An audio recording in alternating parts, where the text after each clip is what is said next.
Welcome to Headphone News, Greater Toronto edition for Monday, November 25, 2024. Ontario proposes access to tenant orders for credit bureaus.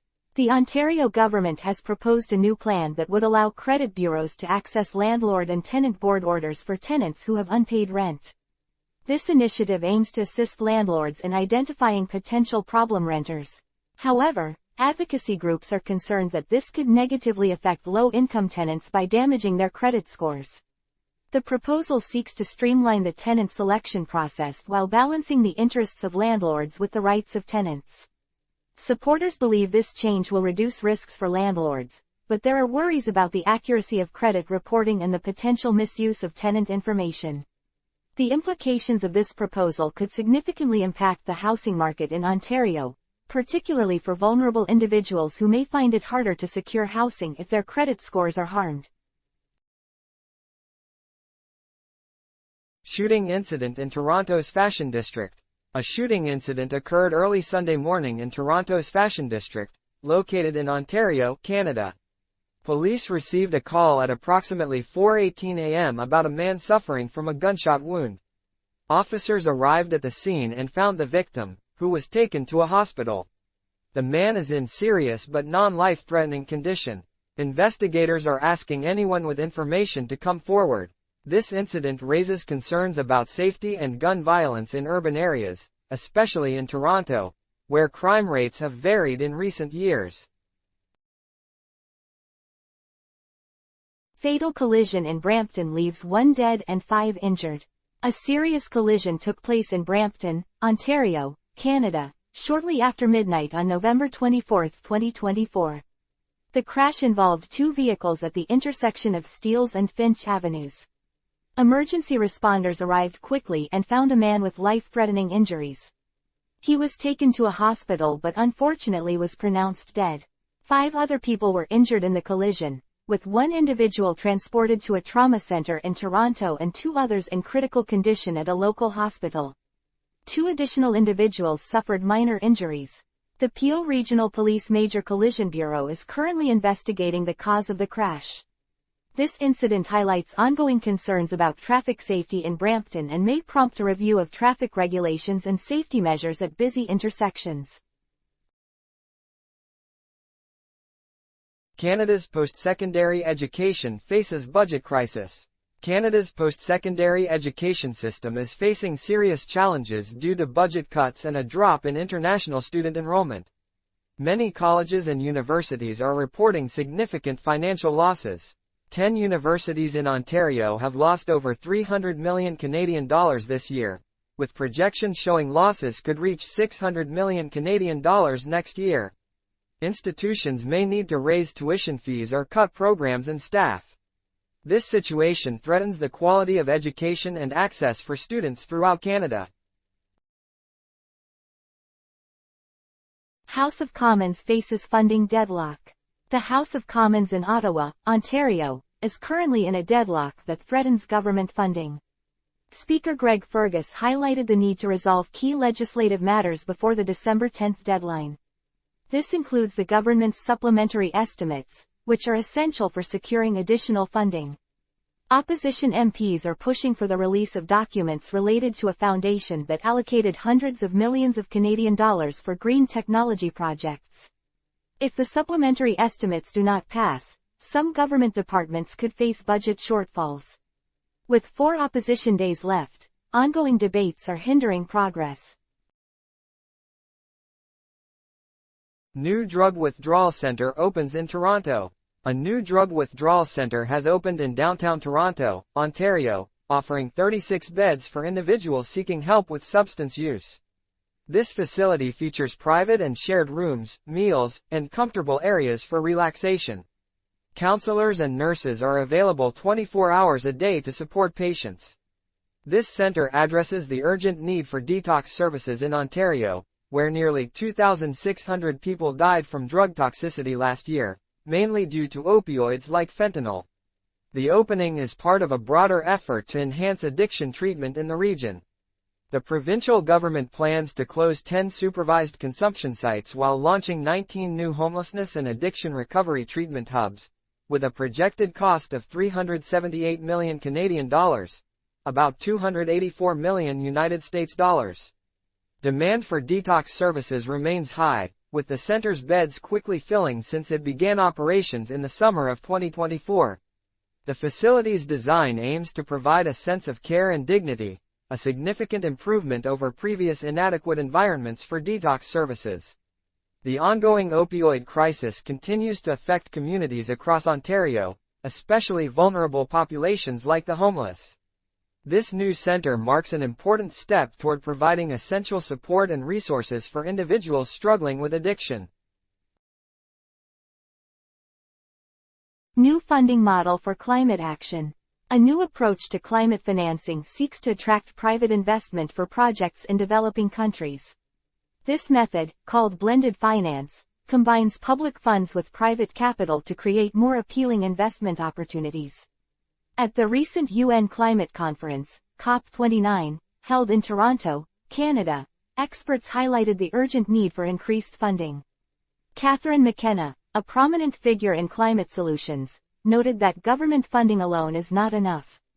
FinDev Canada announced a target of 1.5 billion Canadian dollars, approximately 1.1 billion United States dollars, to support up to 25 developing countries.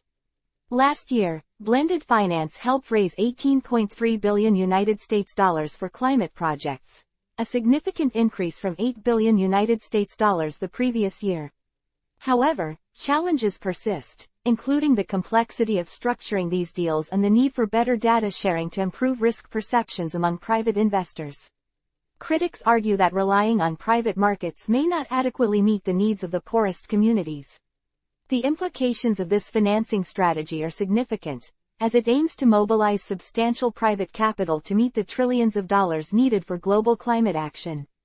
The success of blended finance could reshape the landscape of climate funding, making it essential for governments, corporations, and communities to engage in innovative financial solutions to effectively combat climate change. Nuclear power gains attention amid energy needs. Governments in Canada and the United States are increasingly focusing on nuclear power to meet rising electricity demand and achieve climate goals. The U.S. plans to triple its nuclear capacity by 2050. In Canada, provinces like Ontario are refurbishing old nuclear plants and building new ones. Recent events, including Russia's invasion of Ukraine, have heightened concerns about energy security, making nuclear energy a more appealing option. Major tech companies such as Microsoft, Google, and Amazon are investing in nuclear power to support their significant energy needs. This renewed focus on nuclear energy aims to provide reliable, carbon-free electricity while addressing safety concerns and correcting misconceptions about nuclear technology. Canadian government apologizes for dog slaughter in Nunavik. On November 24, 2024, the Canadian government formally apologized for the slaughter of over 1,000 sled dogs in Nunavik, a region in northern Quebec. This tragic event took place during the 1950s and 1960s and caused deep pain for the Inuit community, who relied on these dogs for hunting and transportation. Peta Atami, president of the McKivick Corporation, discussed the long fight for recognition and healing. The apology was delivered by Minister Gary Anandasangari, who also announced a compensation package of 45 million Canadian dollars, which is about $33.3 million US dollars. This funding aims to support the Inuit community and help revive traditional dog sledding practices. Coyote attack in Toronto's Liberty Village. A coyote attacked a dog named London in Liberty Village, a neighborhood in Toronto, Ontario, Canada, on November 18, 2024. Around 9 p.m. the dog's owner, Bianca, reported that the coyote suddenly jumped out of the bushes as she approached her home. She managed to push the coyote away and protect her dog. Residents are increasingly worried about the growing number of coyotes and their bold behavior. Local officials have noted a rise in coyote sightings and attacks. From January to October 2024, the City of Toronto received over 200 calls about coyotes, many of which involved attacks on pets. Authorities are urging residents not to feed coyotes to prevent them from becoming too comfortable around people. Community meetings are being held to discuss safety and wildlife management. Toronto's Santa Claus Parade faces funding challenges. The 120th annual Santa Claus Parade occurred in Toronto, Ontario, on November 24, 2024. Thousands gathered to enjoy the festive floats and marching bands. However, the parade faces significant financial challenges. Organizers need to raise $250,000 to address rising costs and decreased sponsorships. So far, over $136,000 has been raised through a GoFundMe campaign. Mayor Chow and Prime Minister Trudeau have shown their support for the parade, emphasizing its importance to the community and local economy. The future of this beloved tradition now relies on securing additional funding. North Vancouver residents oppose highway changes. Residents of North Vancouver, British Columbia, are voicing strong opposition to a proposal to reconfigure Mountain Highway. The plan would change the current traffic setup from 2 lanes southbound and 1 lane northbound to a single lane in each direction. Cheryl Atchison, a local organizer, is leading a petition against these changes, raising concerns that even minor incidents could cause significant traffic congestion and safety issues. Many believe the existing 2-lane southbound configuration is more effective. This proposal aims to enhance safety and mobility along the highway, which has a high rate of accidents involving pedestrians and cyclists. A council meeting is coming up soon to discuss the proposal, which could greatly affect daily commuters and the local community.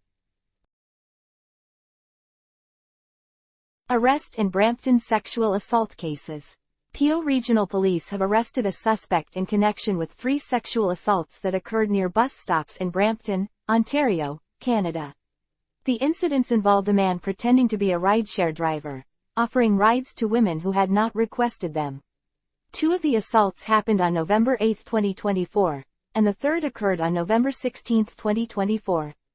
Victims reported being driven away and assaulted, with one victim managing to escape and receive help from bystanders. The police are expected to provide more details about the suspect soon. These incidents raise serious concerns about the safety of rideshare users and emphasize the need for better safety measures in public spaces. Toronto Maple Leafs defeat Utah Hockey Club.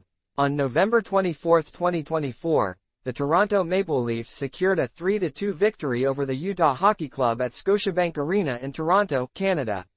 This game marked the first-ever matchup between the two teams. Mitch Marner was instrumental in the win, scoring 2 goals during a strong second period that helped extend the Maple Leafs' winning streak to 4 games. William Nylander also added to the score, netting his 14th goal of the season. The Utah Hockey Club came into this game after ending a 3-game losing streak with a win against the Pittsburgh Penguins the previous day. The Maple Leafs played without their captain, Austin Matthews, who is sidelined with an upper body injury. This victory sets the Maple Leafs up well as they look ahead to upcoming games against the Florida Panthers and the Tampa Bay Lightning. Pro-Palestinian rallies in Ottawa lead to arrests. Pro-Palestinian rallies in Ottawa, Ontario, have led to several arrests over the past week. The Ottawa Police Service reported 2 arrests during a demonstration on November 25. One woman was charged with assaulting an officer after failing to follow police orders, while a man was arrested for interfering with the protest. This arrest prompted a gathering outside the police headquarters the next day, where organizer Sarah Abdul Karim was also taken into custody while speaking to a journalist. Abdul Karim mentioned that the protests have been ongoing weekly for over 400 days without any previous issues. The police confirmed the arrest of a 29-year-old woman connected to a demonstration on November 18, where 4 individuals were arrested for obstructing traffic and other offenses. Authorities emphasized the need to balance community safety with the right to protest, acknowledging concerns from community members regarding the recent arrests. That is all the news for today. Thank you for listening to today's headphone news. News summary brought to you by AI.